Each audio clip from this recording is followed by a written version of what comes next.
The important fantasy stats to know from Week 16. In the 6 games this year that the Raiders have lost by 3 or less, or 1, Ashton Genty is averaging 21.5 points per game, over double the other games. And I say that specifically because they play the Giants next week, and they're only 2.5-point underdogs. Amike Buka had his career low 15 routes run on Sunday, lower than Jalen McMillan, Chris Godwin both, but they're 24th in receiving points per game since that Week 9 bye, so really no one can be trusted outside of Evans. For carries and targets, Hampton's first 2 games back, the split between him and Vidal was 31-30. Yesterday was 18-5.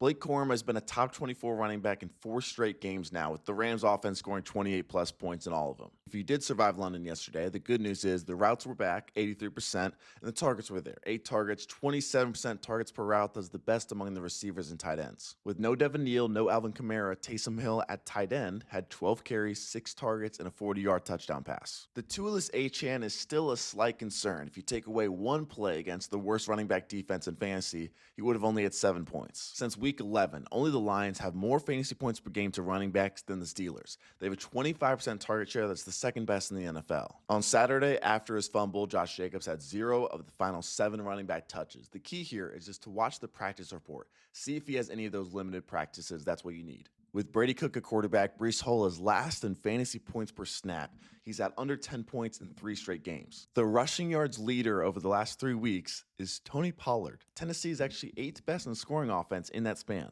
Chase has 102 consecutive targets without a touchdown. Here's the targets compared to his touchdowns from last year compared to this year.